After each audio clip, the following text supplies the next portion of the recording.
Hey, what's up guys, Thrall here, back with another exciting Photoshop tutorial, and in today's tutorial we are going to create everyone's favorite soft light effect which makes images look really beautiful when it's done properly. So let's get started. Okay, so I have my image already open in Photoshop, and if you want you can go to file and open any image you want. I don't like the proportion of this image, so I'm just gonna crop it a bit from top and bottom.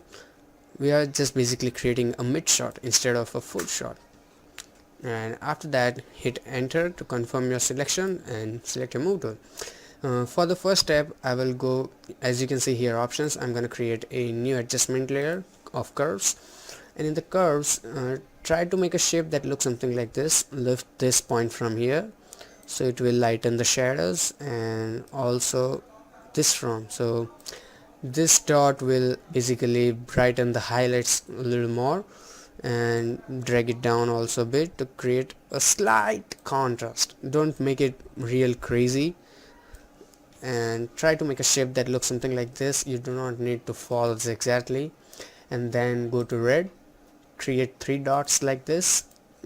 This process is called as cross processing, which basically adds opposite colors to shadows and highlights, so it creates a really good looking color effect which everyone loves. So try to make it a little high, not too extreme, and this one little down. Don't concentrate on your curves while adjusting this, concentrate on your image, so it will help while you know deciding what amount of color you need. And after that let's move to greens and do the same thing with that. Again, create three dots like this and make a slight S shape. Don't go extreme in this too either. Look at your picture and analyze what type of color and amount you need. So this is pretty easy thing to follow. Just create three dots and make cross process, and after that go to blue, and this time we are not going to create a middle dot, only two dots like this. And after that turn down, this time not S, this time opposite of S. What I'm basically doing is adding some yellows in the highlights and some blues in the shadows, so it will create some type of cross processing thing. Just play with it until you are satisfied with your image, and I will drag this slider from here also a bit. So that looks pretty fine, maybe a little extreme, but just play with it until you're happy. So as you can see, it has created a bit of contrasty look, and I want a little less contrast, so I will drag it up even more like this, and from here something like this. Okay, this looks perfect. We are done with the curves. Now I'm going to create another adjustment layer which is a solid color, and in the color code I am using 1818 2D, basically a dark desaturated bluish type tone, and hit OK. Put this on a exclusion mode. Where is it? Here, exclusion mode. So basically what this doing is adding some light parts in the shadow, so image is looking a little flat type. So here it is. And after that create one more adjustment layer, which is, where are you, photo filter. And the photo filter, I was just playing with it and found the default one works great for this image, so I just used the default color gradient, this one here, and adjusted the value to 30. That looks good. I think I will turn down curves power a little less, maybe. Okay, now this looks better. So this was our starting image, and here we are right now. So we are basically done with the basic color adjustment, and now the time of that dreamy orange light that comes from certain angle of the image that makes it a whole lot better, and that is really easy to create. But first off, I forgot one step. Yeah, the brightness thing.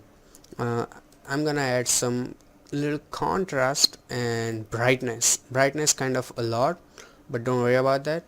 Once you are done with the brightness, select your mask and press Ctrl I,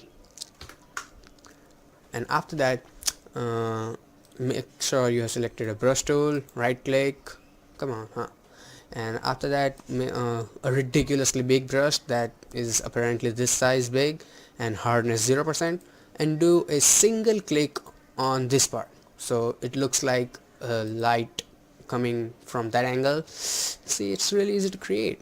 I mean, we are done with that. And after that, create a blank layer. Make sure brush tool is already selected, and in the color, first of all, a orange, a dark orange, which is a little reddish. I don't know what to call this type of colors, but you can see on screen it looks something like this. And start painting again. See, it looks terrible right now, but when you put the blending mode on screen, it's much better. Actually, not that better, sorry. Where are you, screen? Here again. Okay, now you can paint a little more if you want, and it looks fine. And if you find the effect okay but it's a little strong, just go and turn down the opacity a bit. So see, it's easy. And after that, create another layer, and this time cyan color, because I love that color. It looks really good in images, you know. And after that, click again and again put it on a screen mode. Not a huge change, so I will have to turn down opacity a lot this time, but it's working pretty good. See, nice. So we are pretty much done with the image, but if you want some further changes, like the image itself was already a lot of washed out type, I mean it's dull image, so you can create a vibrance layer. Where are you? Yes, to add some colors to it before starting. Let me show you, and then apply all the process so it will look a little better. And after that, so we are basically done with it, and I can create one more vibrance layer to add some color to overall image. That also looks really good. So the final image is ready and it is looking really beautiful. You can also see some after before here. If you like my videos, feel free to give it a thumbs up. You can also subscribe to my channel for future updates. Thanks for watching and supporting, guys. Take care, goodbye, have some fun with Photoshop.